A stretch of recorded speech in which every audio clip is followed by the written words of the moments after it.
President, of course, saluting. We believe there'll be a photo opportunity on the stage that you saw being set up.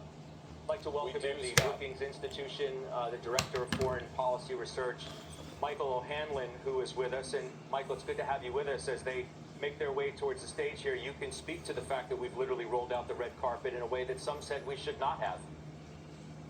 Yeah, I think it's fine as long as President Trump remembers what he seems to have concluded these last few months, that this war was started by Russia, that this war is being sustained by Russia, that there's no justification for Russia's war, that it's a war of aggression, and that even if Trump is willing to be friendly and amicable and diplomatic with President Putin, and I don't blame him for being pragmatic, that we still have to keep a clear eye on who started this war, because Putin is unlikely to agree to the kind of ceasefire that we've been insisting upon. And so we're probably going to have to apply more pressure.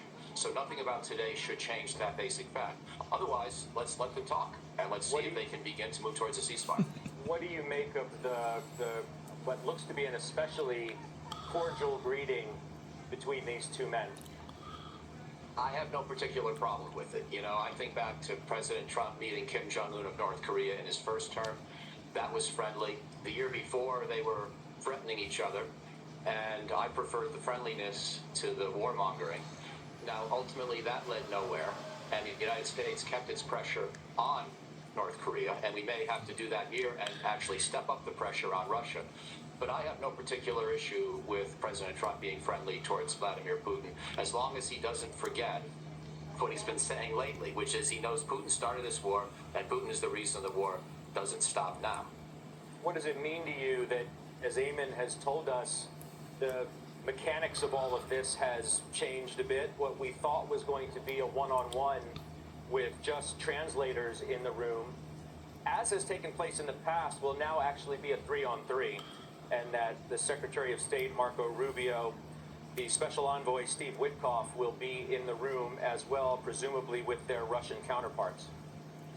I think it's better for the reasons that you were getting at a few minutes ago with your correspondent, that it suggests a little more substance to the conversation. The number one danger in this meeting would be that Vladimir Putin sweet talks President Trump and then feeds him a twisted, warped view of history through Putin's eyes that Putin himself may believe, but that is still completely tendentious about how eastern Ukraine is rightfully Russia's, if not the whole country of Ukraine. And I think when you have other people in the room, including the Secretary of State, who's a smart guy, it increases the odds that the conversation will move in a substantive way. Trump himself is smart, but he's also, I